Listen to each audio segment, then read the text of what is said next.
So I have this rectangle full of textures on the other side, and I'm getting ready to make a wall tile. And when I first started making these, I fully expected them to stay pretty flat. So the process I'm going to do makes them end up being three-dimensional, kind of like a puffy pillow. So I was going to show you the process.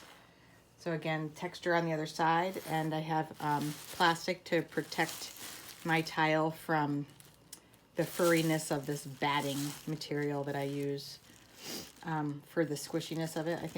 I got it at Joann Fabric, and I think it's used for like cushions for seats, like dining room seats. So that's what's going on underneath the tile. And I made a little ball out of clay. It's a texture ball, and I use it for textures on a lot of things, a lot of pitcher spouts, but today I'm going to use it for the ball portion of it.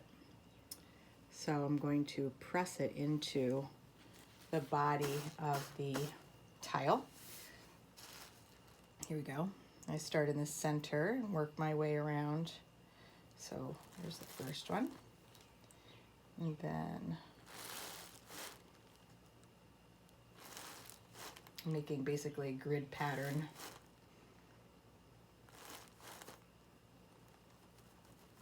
Ooh, I'm stuck.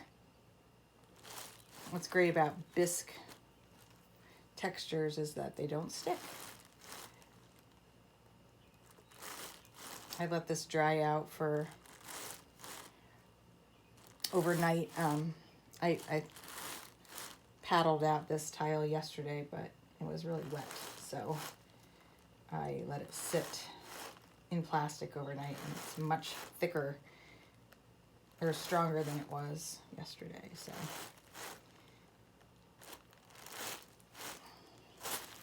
now I'm going to go in between. See how it's starting to curl up on the sides? And this will make it even curlier, puffier. See how that starts to puff?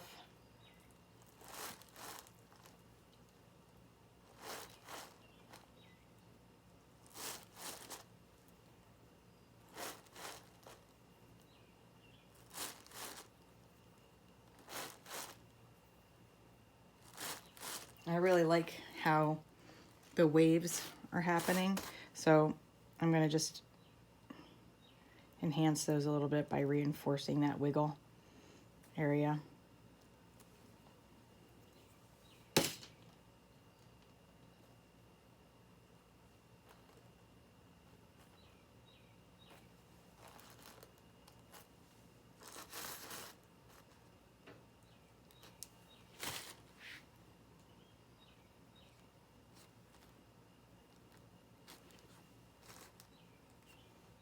There's a hair. And I can leave it. So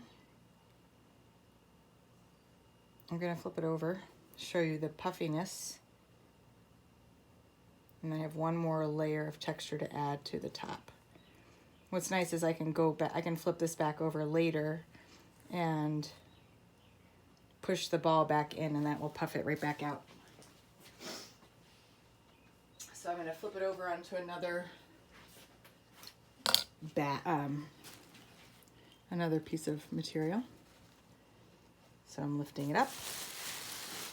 It's going to flatten a little bit, but that is expected. There's the tile so far. Pretty cool. Gonna move it forward a little.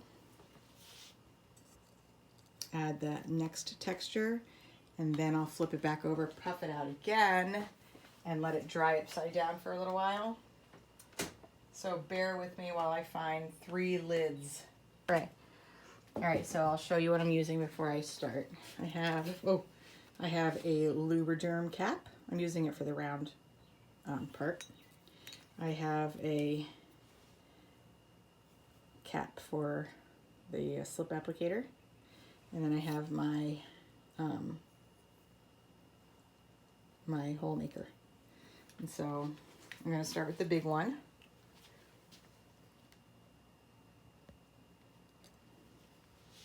I'm going to go in and press this into each of the puffy parts.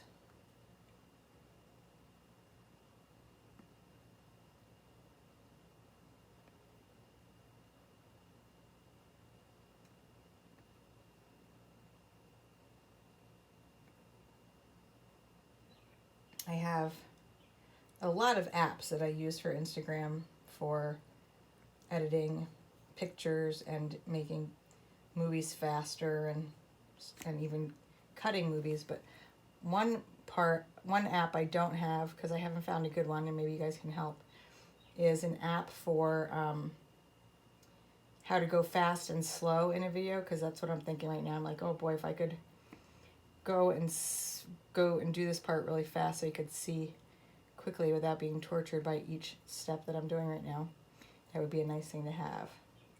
But I don't.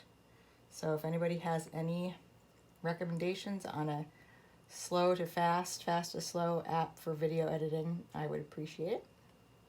I have an iPhone, if that helps. So I'm going to do this 2 more times because I need to do the big, or the 2 smaller. I always start with the outer because I can at least align it with the outside circle. That one's a little close, but it's okay. And then I'll fire this. Then I'll use a 2-part epoxy called PC7, and I'll put it in the back inside of one of the little ball holes.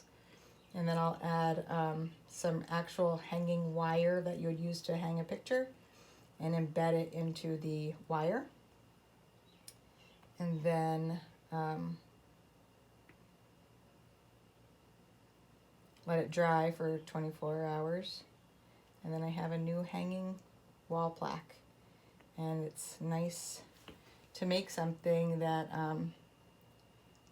even for myself, that I can use out of clay that goes on a different space other than a countertop, you know? So, I mean, I don't know about you other potters, but I don't have very many horizontal spaces left for anything besides pots. So this is a nice way to be able to make work for walls, something I don't have a lot of. And last is the center, which is actually the most dominant line.